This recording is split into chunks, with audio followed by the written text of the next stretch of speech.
जय श्री राम। आज मैं आपको पौष मास के कृष्ण पक्ष की सफला एकादशी के विषय में बताने जा रहा हूँ। इस वर्ष सफला एकादशी का व्रत 19 दिसंबर सोमवार को आ रहा है। इस व्रत की कथा भी बताते हैं, उससे पहले इसका महात्म बताता हूँ। कहते हैं कि 5000 साल तक मनुष्य अगर तपस्या करे, उस तपस्या का जो पुण्य फल मिलता है, उस तपस्या के पुण्य फल से भी अधिक पुण्य इस सफला एकादशी का व्रत रखने से प्राणी को प्राप्त हो जाता है। इसलिए मनुष्य को इस सफला एकादशी का व्रत अवश्य रखना चाहिए, रात्रि को जागरण करना चाहिए, उसका पुण्य फल भी विशेष गुना बढ़ जाता। अर्जुन, चंपावती नगरी में एक महिष्मान नाम का राजा था। उसके 4 पुत्र थे। बड़े पुत्र का नाम था लुम्पक, जो बड़ा ही महान पापी था। पर स्त्री गमन, वैश्याओं के यहाँ जाकर अपने पिता का धन व्यय करना, ब्राह्मणों की निंदा, संतों की निंदा, देवताओं की निंदा किया करता। और जब उसके पिता को अपने पुत्र के दुराचारों का पता लगा तो राजा ने अपने पुत्र को देश से निकाल दिया। जब राजा ने अपने पुत्र को देश से निकाल दिया तो लुम्पक सोचने लगा कि अब मैं कहाँ जाऊँ, क्या करूँ, किस प्रकार से अपना मेरा गुजारा होगा। ये सोचकर उसने क्या किया कि रात्रि के समय अपने पिता की नगरी के अंदर ही चोरी करने लगा और उसी धन से अपने आनंद, ऐश्वर्य, सुख साधन भोगने लगा।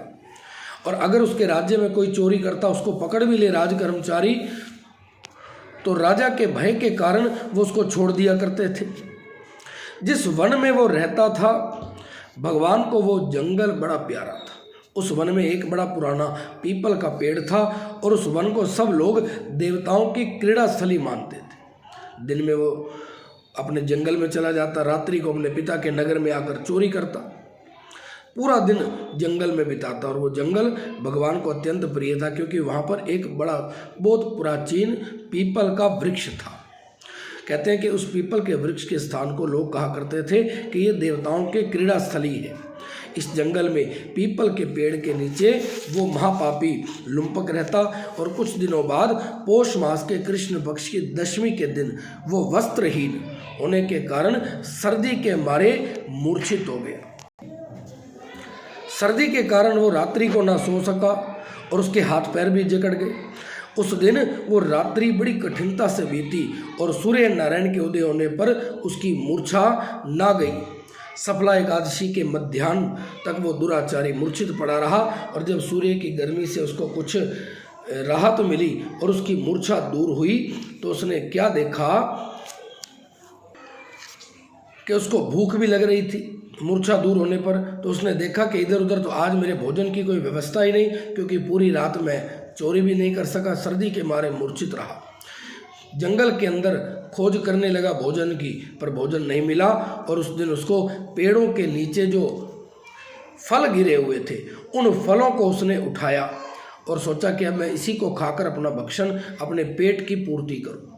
परंतु जब देखा कि इन फलों को खाने से भी मैं तृप्त नहीं हो पाऊंगा, तो उसने उन फलों को पीपल की जड़ के पास ही रख दिया और कहने लगा, भगवान इन फलों से आप ही तृप्त होइए, मैं नहीं हो सकता। और वो रोने लगा और उसको रात भर नींद भी नहीं आई। उस महापापी के इस व्रत, क्योंकि जिस रात्रि को उसने मूर्छित हुआ था उस रात्रि वो सफला एकादशी वाली रात्रि पौष मास के कृष्ण पक्ष की थी।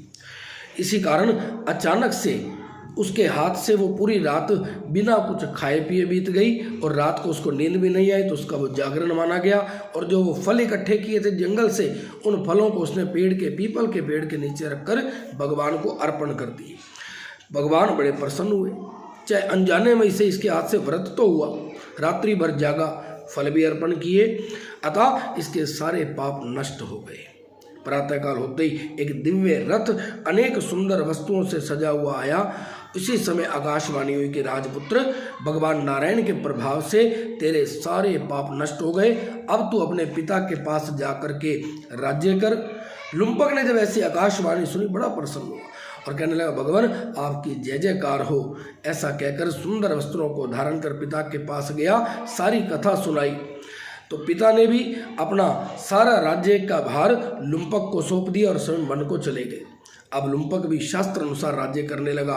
उसकी स्त्री पुत्र सभी नारायण के परम भक्त बन गए और वृद्धावस्था आने पर वो अपने पुत्र को राजगद्दी देकर भगवान का भजन करने के लिए वन में चला गया और अंत में परम पद को पा गया।